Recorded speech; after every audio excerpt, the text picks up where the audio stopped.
안녕하세요. 오마이뉴스 독자 여러분, 오마이TV 시청자 여러분, 오연호입니다. 대선 올레 때 자주 찾아뵙고 또 대선 후에 몇 차례 뵀습니다만 오늘은 오마이TV 스튜디오에서 여러분을 뵙게 됐습니다. 10만인 클럽 특별 기획으로 지금부터 4대강 예비청문회를 시작하겠습니다. 얼마 전이죠. 감사원에서 4대강 사업에 대한 검사 발표를 했는데요. 그동안 시민사회에서 또 야권이 주장했던 총체적 부실 사업이다. 이런 것에 어느 정도 함께하는 그런 감사 결과를 발표했습니다. 대선이 끝난 이후여서인지 말이죠. 여권에서도 그리고 그동안 이 4대강 사업 문제에 대해서 비판적이지 않았던 보수 언론에서도 4대강 문제의 부실점을 지금 얘기하고 있는데요. 그동안 오마이뉴스는 지속적으로 4대강 이 사업이 총체적인 국가의 재앙 사업이다. 이렇게 보도를 해왔습니다. 우리가 특별 기획을 통해서 여러 차례 기사를 내보냈고요. 특히 최병성 시민기자가 시리즈 기사를 통해서 이 문제를 본격적으로 지적을 했습니다. 감사원마저 이렇게 이제 발표를 했기 때문에 시민들과 또 누리꾼들의 분노가 더해지고 있는 것 같습니다.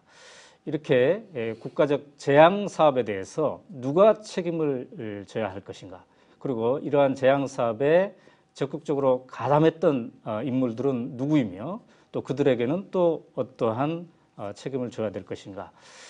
특히 이제 이 4대강 재앙 사업에 참여했던 분들을 마치 친일 임명사전을 만들듯이 이런 책임자들을 쭉 모아놓은 임명사전 같은 걸 만들 필요가 있지 않느냐. 이런 얘기도 지금 나오고 있습니다. 그래서 오마이뉴스에서는 10만인 클럽 회원들의 특별 주문에 의해서 긴급하게 4대강 예비 청문회를 마련했습니다. 여러분들 약 2시간 동안 함께해 주시면 감사하겠습니다. 자, 이 자리에 네 분의 전문가를 모셨습니다. 우선 박창근 교수님 나오셨습니다. 안녕하세요. 네, 반갑습니다. 네, 박창근 교수님은 지금 이제 생명의 강 연구단 단장이시고 네. 관동대학교의 토목학과 교수님이신데 네. 이제 그동안 여러 차례 현장 조사와 연구 사업을 해 오셨습니다. 오늘 좋은 말씀 기대하겠습니다. 네. 네. 그리고 김진애 전 민주당 의원님 나오셨습니다. 네, 안녕하세요. 네. 지금 이제 의원은 아니지만 의원보다 더 지금 바쁘게 움직이고 계십니다. 불행입니다. 네. 자, 의원이실 때부터 현장, 그다음에 또 연구 활동 하셨는데 오늘 이제 지금 이제 책임자의 규명 그리고 이 처벌 문제 이거를 어떻게 해나갈 것인지 좋은 말씀 기대하겠습니다. 그리고 4대강 전문 기자, 전문 시민 기자인 최병성 기자님 오셨습니다. 안녕하세요. 네, 안녕하세요. 반갑습니다. 그동안 이제 오마이뉴스 지면을 통해서 늘 함께 했는데요. 100평 이상이 되죠? 지금까지 써오신 기사가? 예, 오마이뉴스 쓴 것만 한 100평 정도는 됩니다. 네. 그래서 늘 쓸 때마다 좋은 기사 원고료도 많이 달리고. 감사하죠. 근데 이제 외로움을 느끼지 않을 것 같아요. 이제 감사원마저도 그동안 써왔던 기사에 대한 이제 일종의 동의적인 감사 결과를 발표했기 때문에요. 예. 이제 차차 오늘 관련돼서 말씀 나누도록 하겠습니다. 그리고 이철재 환경운동연합 정책위원님 나오셨습니다. 안녕하세요. 예, 안녕하십니까. 친일 임명사처럼 이제 이 4대강 사업의 책임자와 적극 가담자들을 모아서 지금 어떤 임명사전을 만들고 계시다고 하는데 이후에 예. 구체적인 말씀 예, 예. 기대하겠습니다. 네, 이렇게 이제 네 분의 전문가를 모셨는데 어떻습니까, 김진애 의원님, 전 의원님, 이 네 분이 오마이뉴스가 선정한 4대강 사업 문제의 본질을 파헤치는 핵심적인 전문가라고 우리가 선정을 했는데 어떻습니까? 뭐 남은 세 분이 워낙 현장에서 네. 굉장히 많이 하고 저는 사실은 뭐 전문가라고 18대 국회에서 4대강 저격수 제가 활동을 했지만 네. 저를 이제 토목 전문가라고 다들 생각을 하는데 저 전혀 아니고요. 전혀 아니고 저는 사실은 이제 건축 도시계획을 공부를 했기 때문에 조금 이제 이공계적인 감각이 좀 있을 뿐입니다. 다만 저는 이 4대강 사업에 대해서는 상식적으로 봐도 네. 이게 말이 안 되는 사업이다. 그리고 이 절차도 이거는 합법적이지 않다라는 거로 해서 제가 의원으로서 나섰던 거지. 뭐 제가 특별하게 여기에 전문가라서 나섰던 건 아니다. 다만 제가 지금도 18대 국회 생각을 하면은 나중에 또 얘기 나오겠지만은 정말 불행했습니다. 네. 정말 맨날 이 문제 제기하는데 어떻게 그 다른 의원들 들은 어떻게 이런 비상식과 불합리와 이런 사기극을 보고도 그렇게 가만히 있을 수 있었을까? 네. 우리나라의 의원 국회 수준이 이 정도밖에 안 되는가? 이런 네. 것 때문에 많이 불행했습니다. 네. 자, 이제 우리 시청자 여러분들도 댓글로 참여해 주시면 저희가 이제 중간중간에 질문을 소개해 드리고 하겠습니다. 우선 소감부터 좀 듣고 시작을 했으면 좋겠습니다. 이제 감사원이 지난 17일인가요? 정말 이제서야 감사 결과를 발표했는데 박찬원 교수님 어떤 느낌 받았습니까? 2011년 1월 달에 1차 감사 결과를 발표합니다. 네. 그때 제가 뭐 언론사에 실언을 썼는데 감사원이 그 당시 낸 어떤 보고서를 읽고 이것은 국토부가 준 자료를 앵무새처럼 그대로 옮겨놨다. 그래서 이 감사원이 감사원법에 의해서 독립적으로 감사할 수 있는 우리 국민이 준 권리를 스스로 포기를 했다. 그래서 우리 국민들이 감사원의 독립에 대해서 좀 신경을 더 써야 된다. 이런 어떤 제가 글을 쓰면서 상당히 마음이 언짢았는데 이번에 낸 걸 보면 물론 만족스럽지는 않습니다. 수많은 부분이 지금 빠져 있는데 그나마 실체적 진실에 접근하려는 어떤 노력은 보였다고 보고 있고 또 가관인 것은 여기에 대해서 지금 국토부하고 환경부는 조금 그렇습니다. 국토부가 강력 반발하고 있거든요. 그래서 그 반발했던 내용들을 쭉 살펴보니까 말 그대로 상식 수준에도 안 되는 논리로 가지고 반박하고 있고 나중에 설명하겠습니다만은 스스로 부실 설계를 했다고 인정하는 그런 보도 자료를 내고 있더라고요. 그래서 참 이 4대강 사업이 참 이 정권에 있어서 대형 국책 사업이고 제1 사업이 되다 보니까 참 논란이 앞으로도 더 많아질 것이고 그 실체적 진실을 찾기에는 상당히 많은 노력이 필요하다고 생각합니다. 네. 최병성 기자님 어떻습니까? 감사한 결과를 보면서 든 생각은 제가 대운하 이명박 대통령이 대운하를 시작하면서부터 제가 이제 그 글을 쓰고 그다음에 현장을 쫓아다니고 했는데 그동안 제가 오마이뉴스에 쓴 그 많은 기사들이 결코 단 하나도 틀린 게 없다라는 것을 감사원이 입증해 준 거죠. 그런데 그 왜 감사원이 이제 와서 그러면 발표를 했느냐라는 걸 많은 사람들이 궁금해하잖아요. 내년 올 봄이죠. 이제 지금도 사실은 겨울이면 겨울 강가에 가면 이게 부유물이 온도에 따라서 다 침전되기 때문에 10m가 넘는 강도 바닥이 다 보일 만큼 맑거든요. 근데 4대강 가면 이 추운 겨울에 얼음이 얼었는데도 강바닥이 보이지 않습니다. 시퍼렇게 녹조가 있거든요. 2월 봄에 얼음이 녹기 시작하면 지난번 여름에 녹조보다 더 심각한 녹조 대란이 일어날 거고 바라고 보나마나 뻔한 얘기거든요. 그 다음에 홍수는 빈번하게 벌어질 거다. 그러니까 이명박 대통령의 이 사업을 박근혜 당선자에게 부담을 주지 말자. 너무나 뻔한 결과가 벌어질 것이 당연한데 그걸 박근혜 당선자에게 부담이 될 게 너무 보이니까 그걸 감사원이 미리 치고 면죄부를 주고 넘어가는 그 꼼수가 아니냐라는 것밖에 안 되죠. 이미 다 알고 있던 일을 이제 와서 발표한 거. 이미 9월 달에 감사 결과는 다 나왔었잖아요. 그래서 그런 정치적인 좀 4대강이 안고 있는 이만한 문제에 아주 새바라피인 요만큼을 던져주면서 박근혜 당선자에게 면죄부를 주는 정치적인 감사 결과다라고 저는 말하고 싶습니다. 그렇군요. 자, 이철재 위원님. 그렇다면 이제 우리가 아까 그 책임자 혹은 적극 가담자에 대한 임명사전 이런 것들을 준비하고 있다고 그러는데 감사원의 이번 발표를 보면서 감사원의 관계자들도 그 명단에 포함돼야 되지 않나 이런 생각을 아마 했을 법 하겠습니다. 어떻습니까? 감사원 발표 보면서 어떤 느낌 들었습니까? 심정적으로는 그 4대강 사업에 직접 추진하고 지지했던 모든 분들을 다 올리고 싶은 것이 솔직한 심정입니다. 하지만 그 우리 사회에 이제 일반적인 인식들이 있어가지고 그 중에서도 가장 강력히 추진했던 분, 가장 강력히 찬성했던 분. 근데 이제 4대강 사업을 추진하는 데 있어서 진실을 왜곡했습니다. 4대강 사업이 가져온 가장 큰 문제점 중에 하나가 우리 사회의 이성과 상식을 마비시켰다는 것이 가장 큰 문제점이었습니다. 또 하나 4대강 사업이 만들어낸 것이 4대강 사업을 통해서 자연을 개발하는데 파괴하는데 우리 사회의 법과 제도를 바꿨습니다. 이 부분에 대해서도 충분히 그렇게 만든 분들에 대한 책임을 반드시 지어야 될 것 같습니다. 네, 그렇군요. 제가 감사원 감사 발표에 대해서는 지금 바로 얘기하신 대로 감사원에 대한 감사도 분명히 필요합니다. 네. 아까 얘기하셨듯이 첫 번째 감사가 2011년 1월 달에 나왔는데 당시에 그 발표가 내용도 맹탕이거니와 실제로 그거조차도 약 10개월 정도를 깔고 있다가 발표를 한 겁니다. 그때 그때 그 감사원장이 지금 현 김황식 국무총리입니다.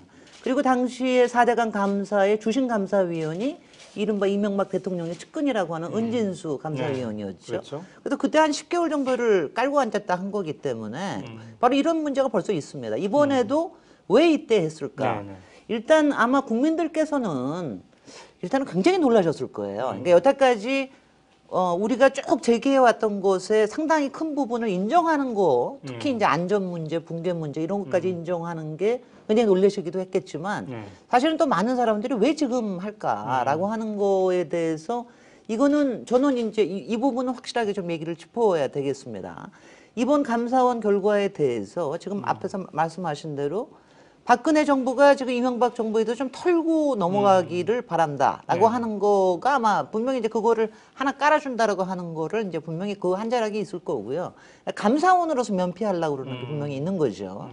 그 다음에 세 번째가 바로 아까 얘기하신 정말 저는 중요한 부분이라고 생각이 드는데 저는 지금도 감사원이 이번에 발표한 거는 그러니까 자기네들도 내부를 들여다보니까 무서워진 게 아닌가 하는 생각이 들어요. 그게 녹조 부분이 아니라 사실은 저희가 그동안 4대강의 모든 내용을 다 들여다보지를 못했거든요. 제가 이제 빼서 이제 우리 박찬근 교수님한테 넘겨드리면 분석도 하고 막 그랬지만 정말 모든 자료를 저희가 들여다보지를 못했기 때문에 정말 심각한 자료가 그 안에 있는 게 아닌가라고 하는 이런 저는 좀 생각이 듭니다. 그래서 지금 감사원에 지금 벌써 이러고 나오니까 뭐 저기 감사원하고 오늘 김학수 총리가 그렇게 얘기했더라고요.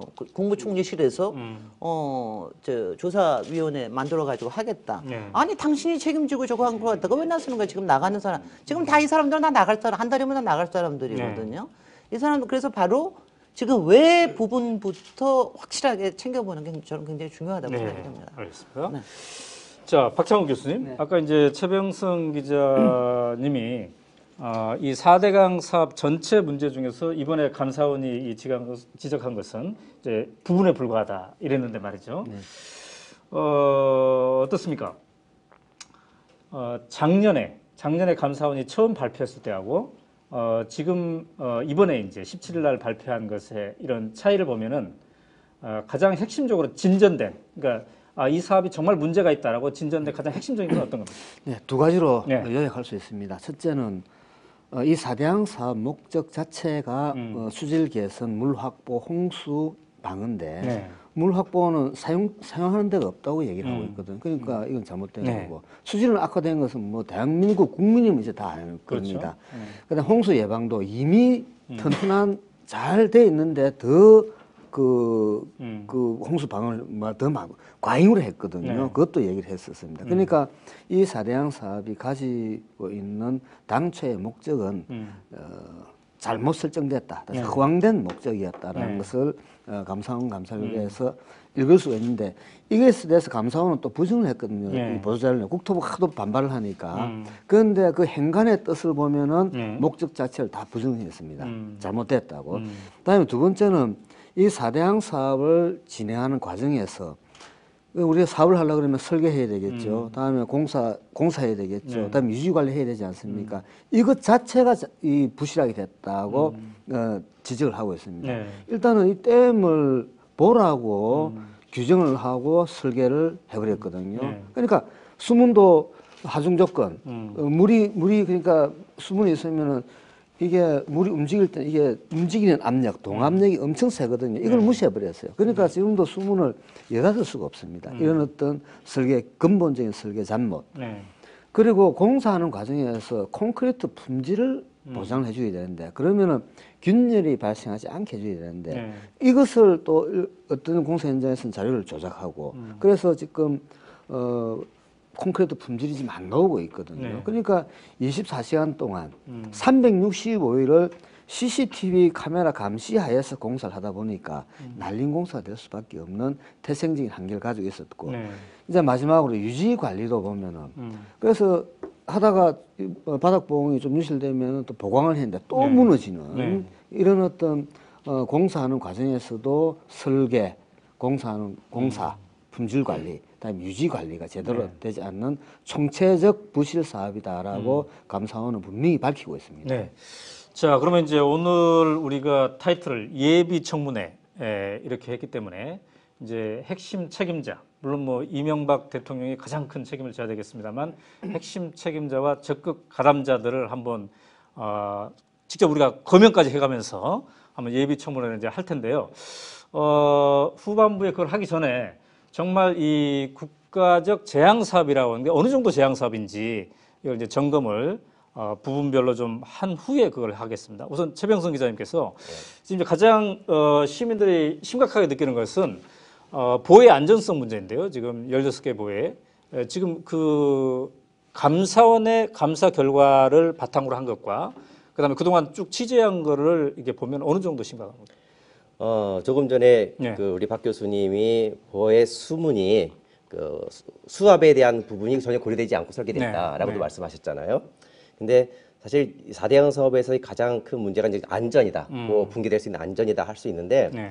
그거는 이미 2000년 전에 예언이 되어 있습니다. 예수님이 모래 위에 성을 쌓은 사람은 어리석은 바보라고 했거든요. 네. 근데 이명박 장로가 그거 정말 낙동강 모래 위에다가 거대한 댐이라는 성을 쌓았거든요.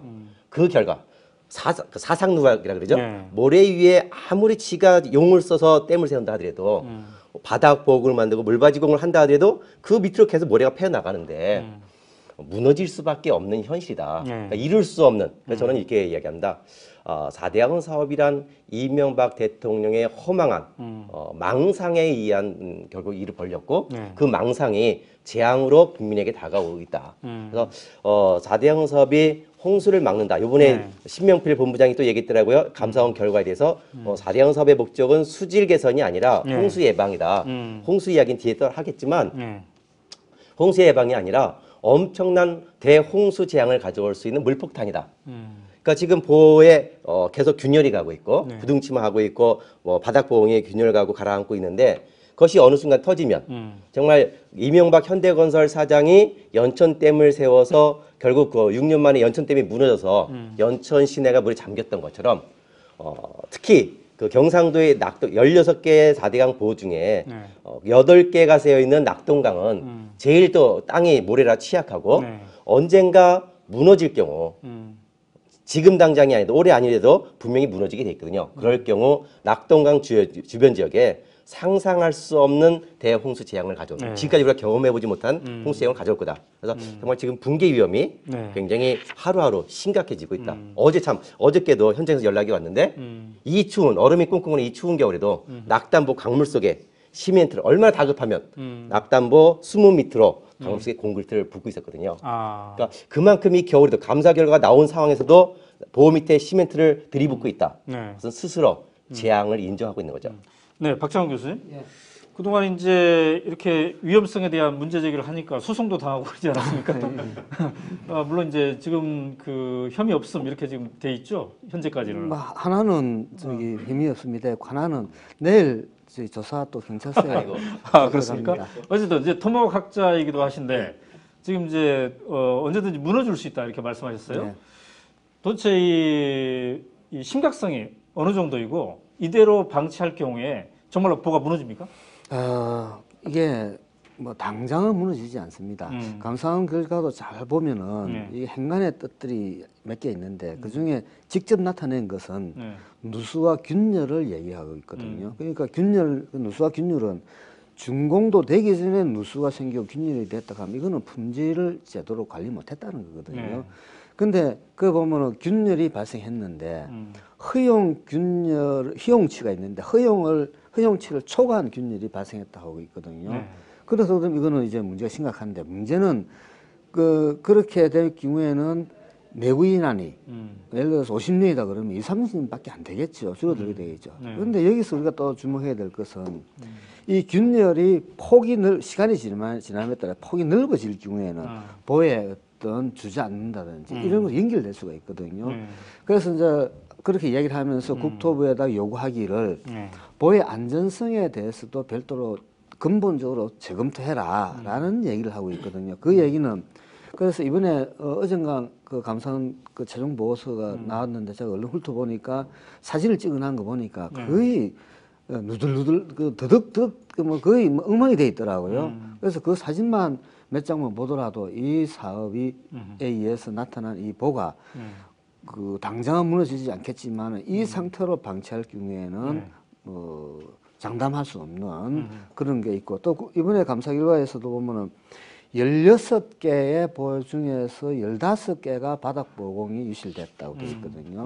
그런데 바닥 보공이라는 것은 하천 시설 설계 기준에 보면은 바닥 보공은 모래가 파여 나감으로 인해서 보호 본체가 무너질 수가 있으니까 모래가 파여 나가지 못하게끔 하는 기능을 하는 게 바닥 보공인 거죠. 그러니까 보의 어떤 중요한 구성 요소인데 이것이 유실됐다 그러면은 공학적으로는 보가 심각한 훼손을 입었다고 볼 수 있습니다. 네. 김진애 전 의원께서는 어느 정도 지금 심각한 수준이라고 보십니까? 지금 일단 저는 국민들께 항상 얘기 드리는 게요.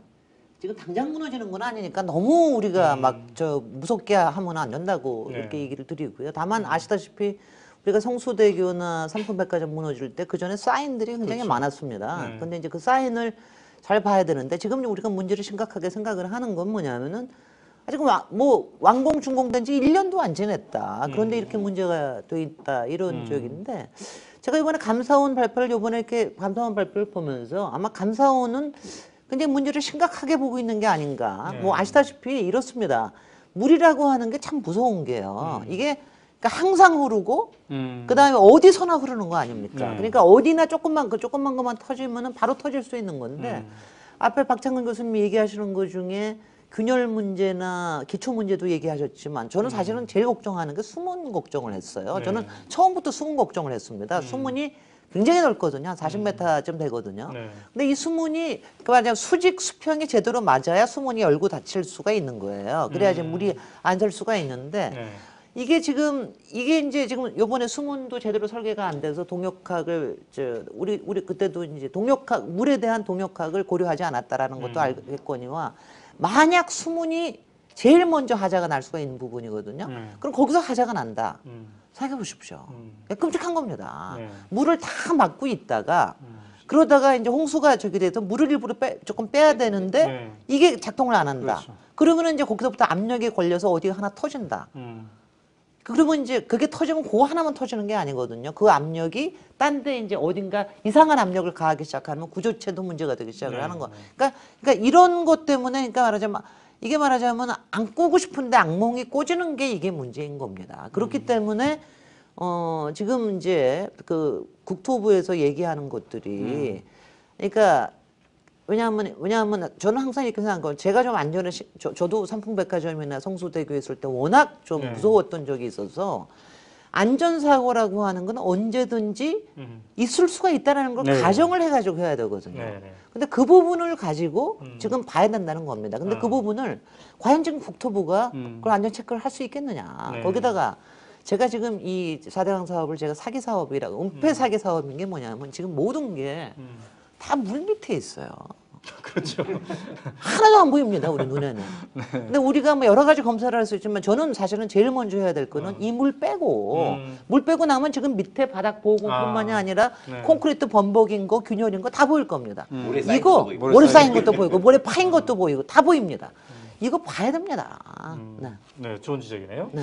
자, 그런데 박창훈 교수님, 근데 이런 이제 상당히 위험한 상태다 이렇게 되는데 아까 최병성 기자 말씀하신 거는 이 추운 겨울에도 콘크리트를 들이붓고 있다는 거 아니겠습니까? 자, 이렇게 부분적인 이 보강 공사 이런 거를 통해서 이게 안전이 유지될 수 있는 수준입니까? 아니면 언젠가는 정말 심각하게 뭐 철거든지 다른 뭔가 핵심적인 대안을 마련을 해야 되는 만약에 그 보의 안전성을 계속 확보하려 그러면은 네. 밑빠진 독에 물붓기 보강공사를 하지 않으면 안 될 것이다. 그리고 이것은 계속 그 마지못해 끌고 가는 거 있지 않습니까?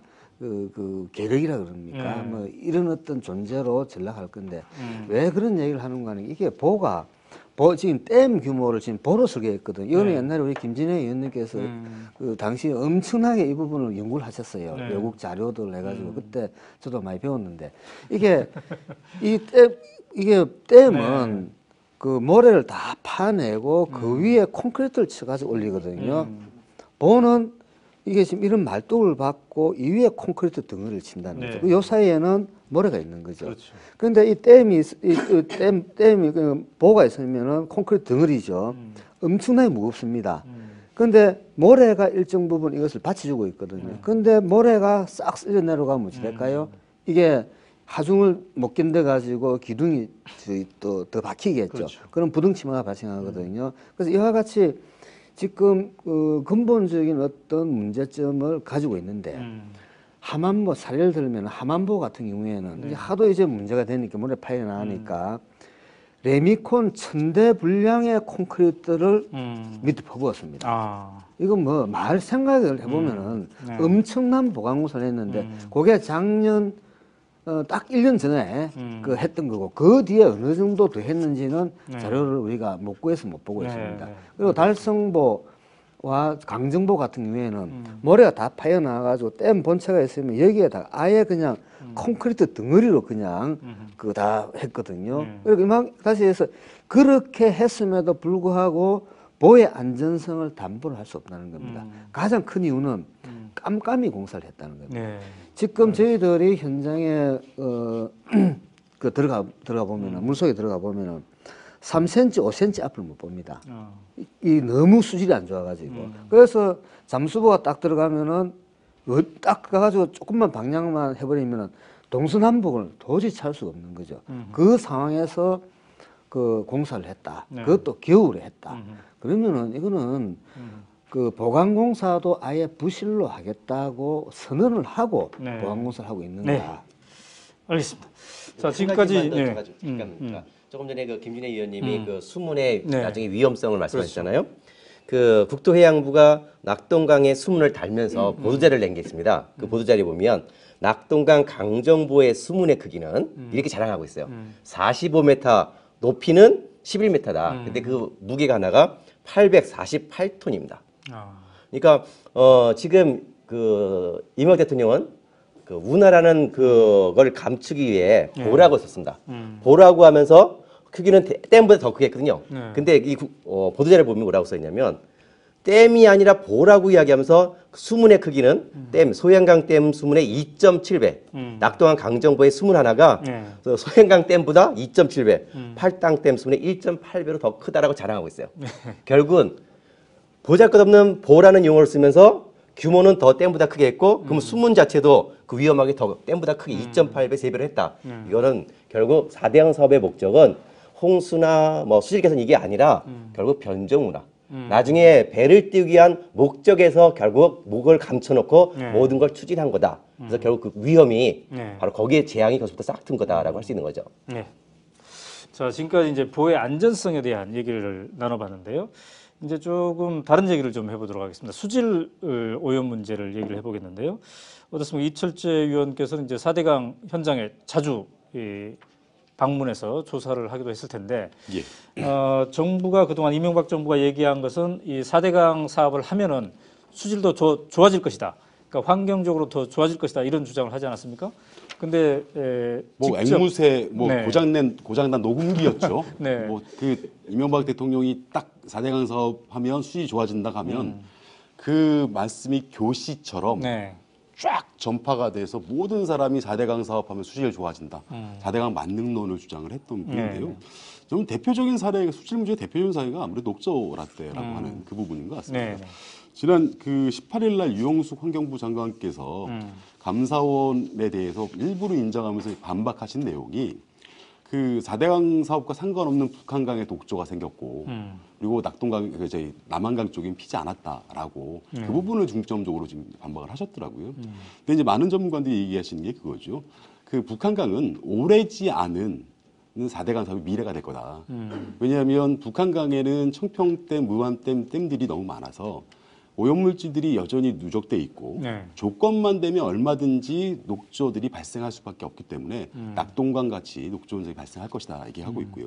또한 남한강 같은 경우도 녹조 발생은 그 시간 문제일 뿐이다라고 얘기하시는 부분이 네. 있습니다. 그런 부분에서 보면 그 정부가 얘기했던 수질 문제는 녹조 문제만 갖고 얘기를 봐도 확실히 틀린 주장이라고 볼 수 있을 것 같습니다. 네. 이제 수질 문제와 연관돼서 또 홍수 가뭄 예방 이 역할을 할 것이다 이렇게 주장하지 않았습니까? 예. 그 부분에 대해서는 어떻습니까? 그 이명박 대통령이 가장 자랑한 게 얼마 전 지난 여름에도 태국에 가서도 그랬고 그다음에 외국의 브라질 가서도 그렇고 우리나라는 대한민국은 4대양 사업으로 해서 홍수도 막고 가뭄도 막았다 자랑을 했거든요. 근데 그 브라질 그 세계 정상회의에서 홍수 가뭄을 막았다라고 하는 그 순간에 대한민국은 100년 만에 가뭄으로 전국이 난리를 폈었거든요. 국민들은 가뭄 때문에 고통스러워하는데 대통령은 외국에서 거짓말을 하고 있다. 근데 더 놀라운 건 그 전 국토에 가뭄이 들어서 농민들이 고통스러워할 때 4대강에는 물이 철철 흘러 넘치고 있었다는 거죠. 물은 많은데 정작 물이 필요한 4대강 현장에는 보내주지 못하고 있다.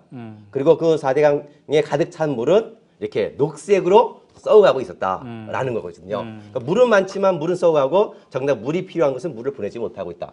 가뭄 예방 극복은 뻥이었다라고 할 수 있는 거고요. 그럼 홍수는 정 막았냐? 방금 신명필 4대강 추진본부장도 우리는 수질 개선 목표가 아니라 홍수 예방이 목적이다라고 했는데요. 이렇게 산술적으로 생각하면 얼마나 기가 막힌 건가라고 이야기할 수 있는데요. 4대강에서 벌어진 홍수 예방을 요만큼 막을 수는 있습니다. 근데 4대강 사업을 위해서 22조 원을 더 썼잖아요. 거기에 지금까지 3년 동안 유지관리비랑 이자랑 들어간 걸 타면 전부 25조가 들어갔습니다. 근데 4대강에서만 벌어지는 홍수 양은 전 국토에서 벌어지는 양의 거의 1.1%, 3%밖에 안 돼요.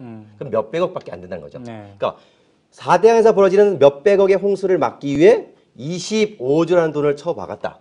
그리고 매년 몇백억의 4대강에 일어나는 홍수를 막기 위해 1년에 1조 원씩 계속 4대강에 또 넣어야 된다. 그러니까 유치원 아이도 하지 않는 1원을 벌기 위해 10,000원을 쓰는 이런 바보 멍청이 짓을 한 게 4대강 사업이죠. 근데 그것을 마치 잘한 것처럼 국민에게 속이고 있다. 그래서 이거를 저는 늘 말하는 게 4대강 사업은 MB표, 대국민 사기극이다. 라고 이야기하는 거죠. 자, 박창원 교수님 토목학자이시긴 하지만 이 4대강 문제에 대해서 그동안 이제 열심히 반대해온 이유는 이렇게 환경적인 측면에서도 문제가 있다 이렇게 생각하셨을 텐데요. 지금 이제 지내고 보니까 이 시점에서 봤을 때 가장 큰 문제점은 뭐라고 보십니까? 일단 수질 문제를 우리가 고민 안 할 수가 없습니다. 낙동강 같은 경우에는 경북도민들, 경상남도, 그다음 부산, 대구 천안 300만 명이 그 물을 먹고 있거든요. 그리고 옛날에 뭡니까 페놀 사건이 일어났을 때 낙동강 전역이 그냥 쑥대밭이 됐었거든요. 그래서 그런 어떤 아픔을 가지고 있는 그건 낙동강인데 그게 지난번에 녹조가 이제 강물이 새파랗게 변해버렸었습니다. 그때 참 제가 불가사의한 게 옛날에 부산에서 대구에서 저기 위천공단 만든다 그럴 때 부산 경남에서 상여를 매 가지고 항의를 하고 올라오고 야단이 났었거든요. 그런데 그거는 미래의 수질 오염입니다. 위천공단 계획 딱 나니까 공 만들어진 것도 아닙니다. 그런데 지금은 현재의 위험이 엄연히 발생했음에도 불구하고 그때 위천공단에 그렇게 하던 부산 경남의 시민들은 입을 다물고 있거든요. 그래서 이걸 보고 참 이게 홍보란 게 이게 잘못된 홍보는 참 사람의 이성을 마비시키는 거구나 하는 그런 걸 생각하거든요. 근데 이 홍보도 잘 보면은 이게 그 진실을 담은 홍보는 설득력이 있고 신뢰가 가지만은 거짓을 포장해가지고 홍보하는 것은 일시적으로는 될 겁니다만은 곧 그것이 허구라는 게 밝혀질 때는 사대강 사업에 의해서 밝혀진 수질 악화 문제 이것은 향후 엄청난 사회적 후폭풍을 몰고 올 것이다. 저는 그렇게 보고 있습니다. 자, 김진애 전 의원님, 근데 이제 이렇게 제양 사업이라는 4대강 사업이 굉장히 그 신속하게 추진되지 않았습니까? 그러한 이제 명분을 정부에서는 한 22조 원 정도를 이게 넣으면서 30만 개 일자리를 창출한다고 이렇게 했던가요? 뭔가 34만 개 뭔가 경제적 효과가 대단할 것이다. 이렇게 했고, 그다음에 이제 그 경제적 효과를 얘기하면서 그 기업들이 건설사들이 참여하면서 뭔가 건설 경기 같은 것도 좀 활성화될 것이다. 이런 얘기도 이제 했던 것 같은데, 그러나 이 다 뻥이었죠. 다 뻥이었지. 뭐 한마디로 다 뻥이었습니다. 어떻게 보십니까? 그거 얘기하기 전에요. 제가 앞에 하고도 관련 지금 현재 문제되는 것 중 요번에 감사원에서 지적이 안 된 사안이 바로 역행 침식과 지천의 여러 가지 침식이 일어나고 있는 문제가 사실은 굉장히 심각한 문제입니다. 근데 이게 왜 심각하냐면은요. 지금 이제 밑에 모래가 없어지니까 위에서 자꾸 이제 모래를 파오는 거 아닙니까? 그런데 이제 이게 요거 자체로의 문제가 아니라 지금 우리가 22조에서 25조를 들였다고 그러지만 지금 지천 사업에 또 20조 또 드리겠다는 겁니다. 지금 올해도 몇 조 이미 했어요. 그 다음에 지난번에 왜 가뭄 때 물 보고도 물 하나도 못 썼잖아요. 그거 장기적으로 뭐 하겠다는 건지 아시죠? 관 내가지고서는 상수도 해가지고서 쓰겠대요. 그거 하면 또 한 20, 30조 들어갑니다. 그러니까 이건 뭐냐면은 그러니까 계속 해먹겠다는 겁니다. 그러니까 뭐냐면 4대강이라는 거를 말도 안 되는 조건을 만들어 놓고 그것 때문에 일어나고 있는 지천의 문제를 개선하기 위해서 거기다 또 돈 들이고 그러고 나니까 딴 데 문제가 생기니까 그걸 가지고 또 딴 사업하고 이게 뭐냐면 재앙이 굴러가는 눈덩이 재앙 사업이 되는 겁니다. 이게 지금 문제라는 거예요. 그래서 이제 이거를 지금 꼭 바로 잡아야 된다. 저는 박근혜 당선인, 박근혜 정부에서 이 부분에 대한 정말 냉정하게 봐야 된다라고 생각을 하고요. 그러면은 이제 그래서 이런 재앙 사업이 이렇게 문제가 될 수 있는 사업이 어떻게 이렇게 빠른 시일 내에 될 수 있었나? 저는 딱 두 가지만 봅니다. 물론 첫 번째 딱 하나, 이거 대통령 사업이기 때문에 그런 거죠. 대통령이 워낙 확신을 갖고 있는 사업이기 때문에 그런 거지만 이거를 할 수 있었던 건 딱 두 개입니다. 하나는 국가재정법. 그러니까 기획재정부에서 갖고 있는 국가재정법의 시행령. 시행령이 뭐냐면은 여태까지는 500억 이상이면은 다 사업 예비 타당성 조사를 하기로 했는데 재예방인 경우에는 이거를 안 할 수도 있다. 이거를 대통령과 국무총리와 국무회 장관들만 보여가지고 땅땅 친 거예요. 이게 완전히 이것 때문에 시작이 된 겁니다. 요거 하나. 그다음에 또 하나가 뭐냐면은 그해 가을에 수공에다가 16개 보 8조를 니네들 채권 발행해가지고 니네들 해라. 이걸 갖다가 수공에서도 반대하고 여러 군데 반대를 했는데 수공까지 완전히 기업으로 만들어버린 거죠. 요거 두 개로 해서 가능해진 겁니다. 이거 두 개가 엄청나게 이 부분에 대해서는 엄청나게 책임을 물어야 되고요. 뭐 이렇습니다. 아마 국민들께서 다 기억을 하시겠습니다마는 원래 대통령께서 대우나 후보 시절부터 얘기하실 때 얘기하셨던 게 있지 않습니까? 이거는 민자 유치로 할 수 있다. 민간 기업으로 해서 다 할 수 있다. 지금 이제 이번에 감사원 나오고 난 다음에 제가 여기서 조금만 길게 할게요.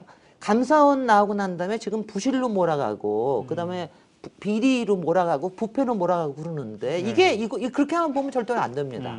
왜냐하면 이게 대우나 할 때부터 뭐냐면은 그때부터 이미 대기업들하고 같이 만든 거예요. 자기네들이 투자해가지고 하겠다. 뭐 대통령 되는 거 기대해서 했는지는 모르지만 그때부터 안을 다 만든 겁니다. 그리고 나중에 4대강 정비 사업에서 4대강 살리기 사업으로 부풀릴 때 조령 터널 하나만 빼고는 다 대우나하고 똑같아졌거든요. 다만 딱 하나 바뀐 건 있죠. 이게 이제 민자 유치가 아니라 세금으로 하겠다고 하는. 그러니까 근데 요거 과정에서도 그러니까 수공을 완전히 하청 기업으로 말하자면 정부의 하청 기업으로 만든 거고요. 그다음에 그 수공을 통해 가지고 대기업들 16개 보에다가 마구잡이로 집어넣은 겁니다. 그러니까 거기에다가 그때는 아마 울며 겨자 먹기였을 겁니다. 대기업들. 그 부분에 뭐 또 얘기가 나올 테니까. 왜냐하면 저는 그래서 이거를 대기업들이 말하자면 조금 지금 감사원에서 뭐 지적을 해서 뭐를 입찰을 뭘 해서 요만큼을 뭐 세이브를 못했고 뭐 했는데 그거 가지고 누구 비리 공무원, 누구 비리 기업들 이거 하는 정도가 아니란 말이에요. 오히려 더 중요한 거는 공정위가 그 담합을 다 알고도 2년 반 동안 또 깔아뭉갰냐. 네, 네. 감사원도 지금 이번에 담합 조사하고 있거든요. 그건 이번에 발표 안 했습니다. 네. 그거는 언제 발표할 거냐. 그리고 그걸 가능하게 한 게 뭐냐. 이거를 네. 하는 게 더 중요하다 이거죠. 네. 그 이제 의원님 말씀하신 부분 중에 감사원이 빠진 부분 중에 또 하나 핵심적인 게 있습니다. 생태계의 문제입니다. 아마도 저는 이제 여기 4대강 현장 다 다녀보셨으니까 네. 허리 잘린 단양숙부쟁이에게 미안해서라도 그 얘기를 좀 해야 될 것 같습니다. 네. 2009년 11월 달에 환경부가 4대강 사업 환경영평가를 통과시키면서 브리핑을 했었는데요. 그 당시에 기자실에서 난리가 났었습니다. 말도 안 되는 오히려 기자들이 보수 언론 기자들도 방방 뜨는 그런 상황이었거든요. 그 제가 기억나는 환경영평가 내용 중에 수달이 있습니다. 수달이 표현이 공사 중에는 먹이가 줄어들어서 서식이 어려우나 공사 후에는 먹잇감이 늘어 증가할 것이다. 어떻게 줄고 네. 어떻게 늘 거에 대해서 아무것도 없이 그렇게 환경평가가 나와 있는 거죠. 네. 그렇기 때문에 단양숙부쟁이가 누락됐고 표범장지병이 누락됐고 귀이빨대칭이라는 멸종위기종이 누락돼서 지금 상태 어떻게 됐는지 아무도 모르는 상황입니다. 작년에 그 금강과 낙동강에서 물고기가 대규모로 떼죽음을 당했습니다. 네. 물고기가 죽으면 보통 큰 놈들 위주로만 보이는데요. 네. 작은 놈은 사실 잘 안 보입니다. 어떤 전문가들 그런 부분에서 거의 금강 같은 경우 물고기 씨가 말랐다라고 얘기를 하는데 네. 환경부는 그거에 대해서 원인을 모르겠다라고 하는 입장입니다. 사실은 감사원에서 그 부분까지 제대로 감사를 했어야 되는 부분인데 그걸 못한 것이 굉장히 아쉬운 부분이라고 생각합니다. 네. 저도 하나만 네. 더 지적을 할게요. 이번에 감사원에서 또 빠진 거 역행 침식뿐만이 아니라 지금 다리 무너진 거, 붕괴에 관련된 거 이거 굉장히 중요한 겁니다. 아마 기억하시겠습니다만 외관 철경 무너진 건 워낙 크지만 요거 하나가 아니라 모두 5개가 무너졌거든요. 네. 5개 무너진 게 바로 이게 다 침식 때문에 생겼는데 근데 지금 이제 국토부가 그 다음에 교량에 대해서 자기네들이 구조물을 보강을 했다라고 얘기는 했지만 그것도 민관 합동조사 안 했거든요. 그러니까 이 부분에 대해서 그때 그러니까 여전히 이게 침식 때문에 생긴 문제라고 국토부는 인정을 안 하고 있습니다. 그러니까 이 부분에 대해서 감사원에서 감사를 하고 원인이 뭐였던가에 대해서 확실하게 하고 그리고 다른 구조물들에 대해서 지금 여기에는 뭐 KTX도 다니고 다리들이 엄청나게 많거든요. 그리고 침식은 계속해서 진행이 되고 있는 거기 때문에 이 부분에 대해서 명확하게 봐야 된다라고 하는 게 확실하게 저는 필요하다고 생각이 됩니다. 네, 자 여러분께서는 지금 10만인 클럽 특별 기획으로 4대강 예비 청문회를 지켜보고 계십니다. 혹시 이제 질문이 계신 분들은 댓글로 남겨주시면 제가 이따가 우리 패널로 나온 전문가들에게 대신 여쭤보도록 하겠습니다.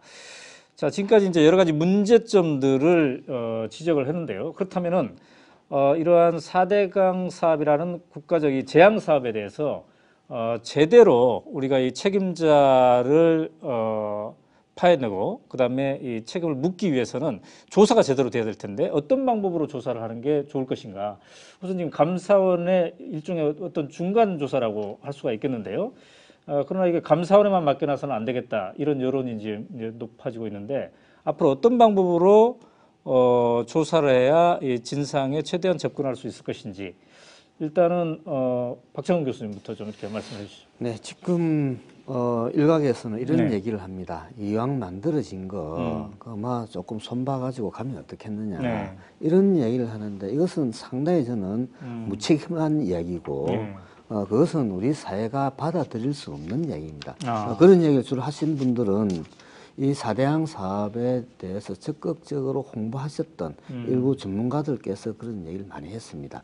그래서 그것은 우리 사회에 받아들일 수 없고, 그리고 또 지금 그 새누리당에서 국토부하고 감사원이 인정하는 전문가들을 모아가지고 검토하자. 이것도 그나물의 그 밥인데 어떻게 뭘 하겠습니까? 네. 근데 여기서 우리가 주목할 것은 중앙대 이상돈 교수가 한 말을 주목할 필요가 있습니다. 네. 물론 뭐 논란이 있을 수 있겠습니다만은 어떤 말씀을 하시는가 하니까 이 4대강 사업의 어떤 전문가 조사단을 만들 때 야당도 동의하는 전문가들로 만들어서 4대강을 조사를 하고 그리고 그 결과를 가지고 청문회를 하든 하자 이런 어떤 안을 냈는데 상당히 앞부분이 의미심장한데 과연 이게 어떻게 보면은 받아들인다 하면 상당히 획기적인데 될지 안 될지 앞으로 지켜봐야 되겠습니다만은 분명한 것은 어떤 행동인지 간에 아주 객관적인 형태의 조사가 우선이다. 그것도 처음부터 끝까지 세세하게 다 살펴보는 어떤 게 분명히 필요하다고 봅니다.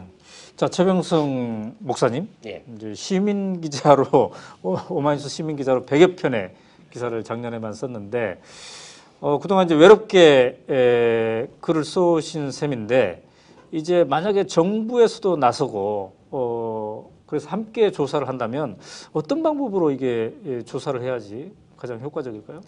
일단은 그 지난번에도 정부에서 조사한 적이 있잖아요. 네. 보호 붕괴 논란이 일어나니까 자기들끼리 조사해서 안전하다라고 이야기를 했는데 이건 정부에만 맡겨놔서는 전혀 될 일이 아니다.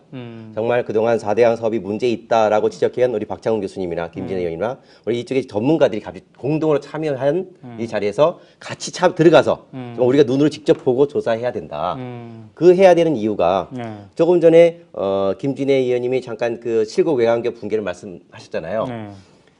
그 7국 외곽교 붕괴를 제가 그 붕괴되기 정확하게 2년 전에 제가 오마이뉴스에다가 썼습니다. 4대강 사업으로 준설하고 이거 보강하지 않으면 이 다리 무너진다라고 사진을 찍어서 그대로 했거든요. 근데 2년 만에 그대로 무너졌습니다. 그러니까 사람들이 섬뜩할 만큼 놀라운 예언이다라고 했는데 문제는 7국 외곽교만이 아니라 지천의 역행 침식으로 무너지는 크고 작은 다리들도 있고요. 그뿐만 아니라 문제는 더 큰 거는 4대강을 지나가는 다리가 아까 의원님 말씀하신 것처럼 KTX 다리부터 굉장히 많습니다. 수백 개의 다리가 있는데 국토해양부는 보강 공사를 했다라고 하지만 보강 공사가 안 된 다리 굉장히 많습니다. 직접 가서 눈으로 봐도 어떤 건 중간중간에 빼먹었어요, 보강을. 그래서 어느 순간 어디에서 어느 날 사람 국민들이 지나가는데 성수대교 무너지듯이 어느 순간 무너질지 아무도 모른다는 거예요. 그래서 지금 가장 먼저 시급한 게 보호의 안전성일 뿐만 아니라 국민들의 안전을 위해서 교량 안전조사가 물을 뺀 다음에 교량 안전 조사가 해야 된다. 그래서 감사원 감사에만 맡길 수 없는 게 아까도 제가 서두에 드린 것처럼 감사원 감사는 세 발의 피다. 조적지혈이다. 4대강 지향이 안고 있는 건 이만한 문제인데 감사는 요만큼만 건드렸다. 그리고 면죄부를 주고 또 넘어가려고 하는데 어떤 문제가 있냐. 아까 이철재 의원님 말씀하신 것처럼 생태계 파괴 문제도 있고요. 그다음에 문화재 파괴가 굉장히 심각합니다. 4대강 사업이 가져온 문화재 파괴는 상상을 초월합니다. 그래서 역사 문화학자들이 기자회견까지 하기도 했는데 강 주변엔 우리 선조들이 수만 년 살아왔잖아요. 근데 그걸 다 일순간에 파 없애고 또 모래로 덮었습니다. 이젠 정말 그건 어마어마한 재앙이고 문화재 파괴범 이명박 대통령은 청계천에서 문화재 파괴한 것처럼 4대강에서 파괴했는데 그에 대한 문제점. 그 다음에 물이 수심이 올라갔으니까 농지 침수 문제.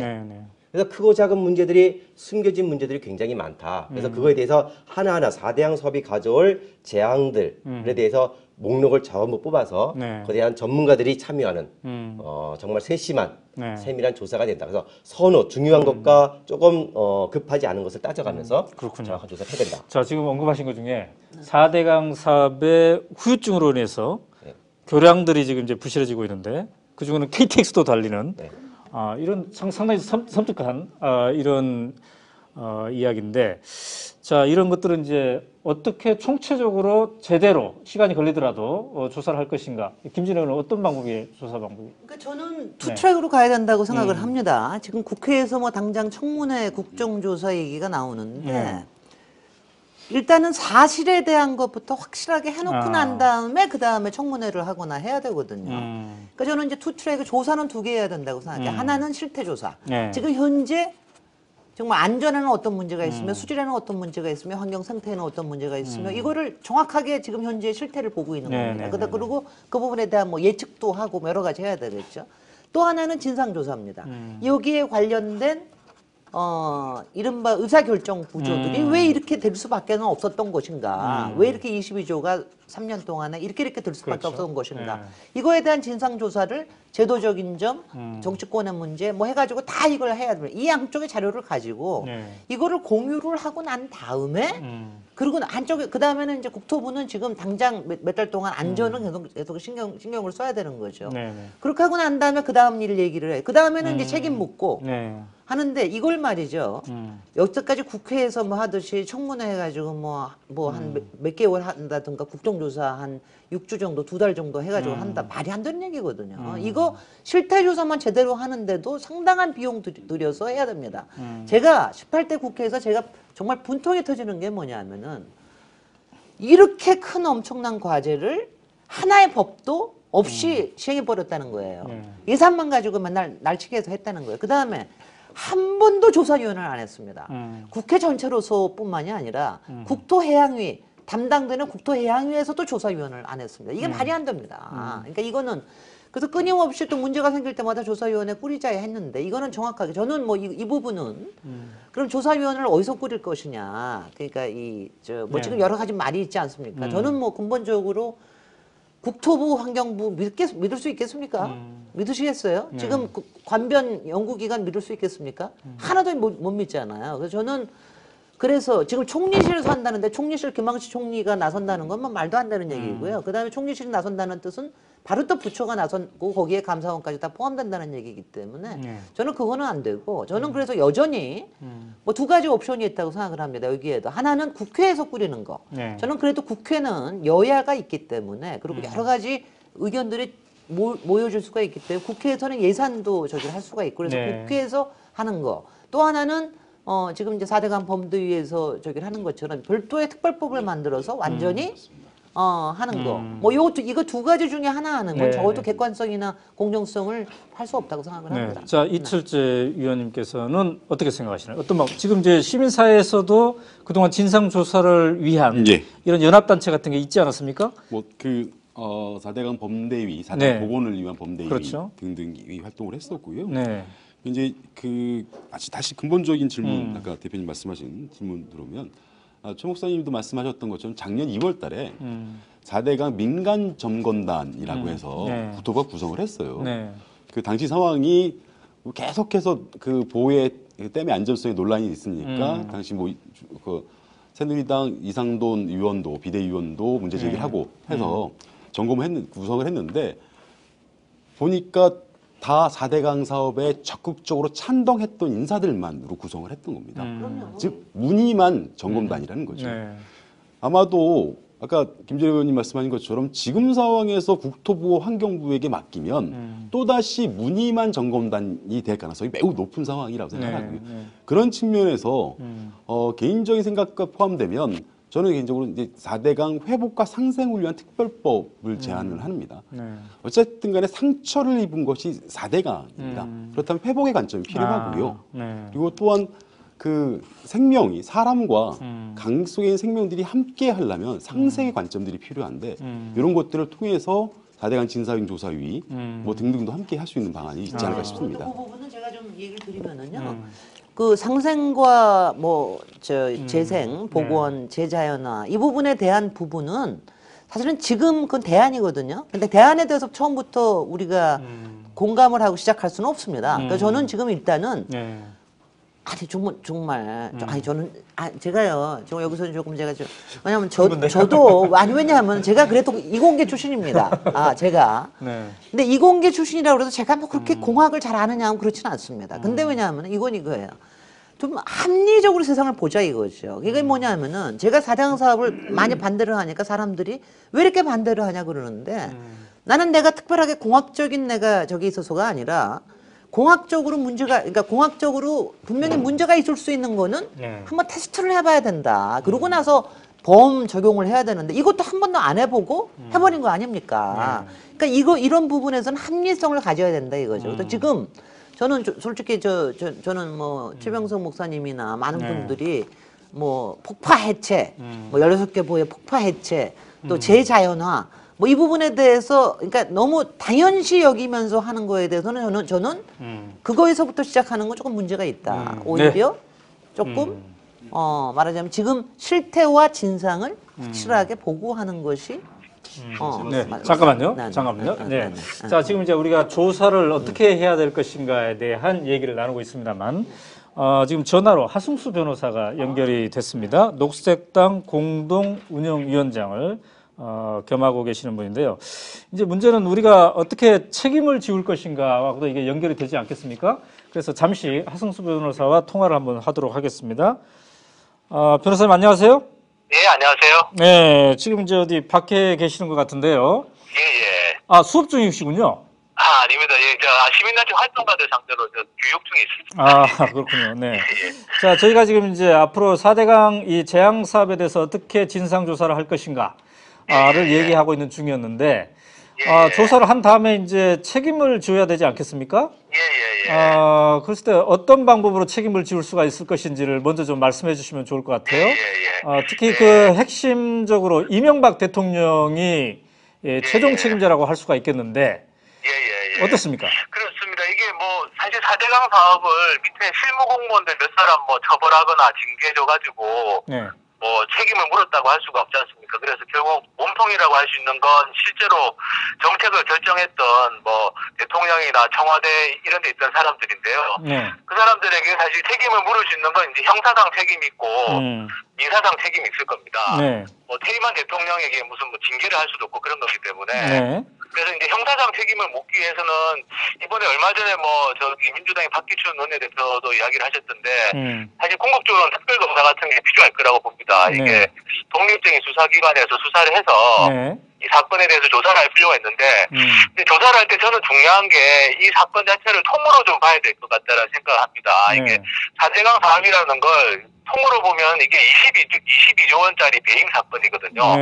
어떻게 보면 단군 일의 최대 배임 사건이라고 할 수가 있겠죠. 이게 필요성도 없고 처음에 대우나 한다고 하는데 국민들 여론이 반대하니까 이걸 바꿔가지고 4대강으로 만든 건데 저는 이 4대강 사업을 전체를 하나의 배임 사건으로 보고 뭐 특별검사 이런 걸 통해서 조사를 해서 책임을 물어야만 실제로 이 4대강 사업을 할 건지 말 건지 결정했던 사람들 그 사람들에게 저는 형사 책임을 물을 수 있을 거라고 봅니다. 안 그러면 뭐 공사할 때 뭐 담합을 했니 안 했니 이러면 또 밑에 뭐 이 솜털도 안 되는 사람들밖에 못 건드릴 것 같고요.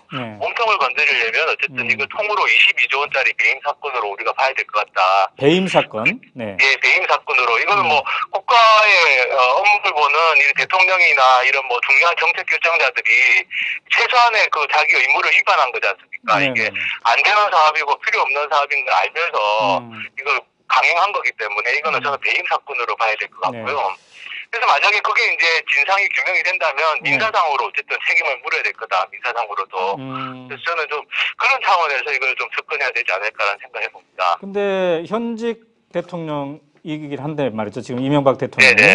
자, 이제 퇴임 후 이러한 절차를 밟으면 전직 대통령이 될 텐데 뭐 세계적으로 어떤 사례들이 있습니까? 전직 대통령이 현직 재임 기간 중에 했던 어떤 정책적 사업을 배임 사건으로 이렇게 규정해서 한 사례가 있을까요? 예, 그런 사례는 뭐 지금까지는 없었고 주로 이제 외국에서도 부패 사건이라든지 뭐 이런 뭐 횡령 사건 때문에 이제 대통령들이 뭐 기소되거나 처벌받은 사례들을 많이 있었던 것 같습니다. 그런데 문제는 이 사건은 상당히 좀 어쨌든 좀 이게 좀 이례적인 부분이 있지만 이게 어쨌든 굉장히 뭐 너무나 큰 규모의 사실은 혈세 낭비가 이루어진 거고 상당히 뭐 어떤 고의성이 있다라고 볼 수 있을 것 같습니다. 실질적 고의 정도는 있다고 볼 수 있고 그렇기 때문에 그리고 이 과정에 어쨌든 대통령과 핵심 측근들이 개입이 됐기 때문에 과연 이것을 그냥 방치할 수 있는 문제냐. 그래서 저는 이거는 뭐 어쨌든 특별검사 같은 걸 통해서 진상을 규명하고 그에 맞는 형사 책임을 물을 수 있는 방법들을 저는 적극적으로 찾아야 될 것 같고요. 자, 그렇다면 말이죠. 그게 지금 하승수 변호사님 개인의 생각입니까? 아니면 함께 그런 거를 추진하는 시민사회에서 그런 흐름들이 지금 만들어지고 있습니까? 저는 지금 이미 뭐 형사 책임자 처벌 이야기들은 시민사회에서도 많이 나오고 있다라고 생각합니다. 근데 네. 이제 이걸 그냥 개별적인 책임으로 접근해가지고는 어쨌든 좀 한계가 있다. 네. 그리고 몸통을 건드리지 못할 수가 있다. 이런 생각이 좀 듭니다. 그래서 이게 그냥 몇몇 실무자들 처벌하는 걸로 끝나지 않으려면 어쨌든 접근 자체를 좀 그렇게 해야 되지 않을까라고 네. 생각을 하고요. 네, 네. 그렇게 해야만 우리가 뭔가 실제로 좀 정의를 바로 세울 수 있을 거다 생각합니다. 자, 그러기 위해서라도 네, 지금 전화가 어느 정도 하실 말씀은 다 하셨고 전화가 끊겨졌는데 자.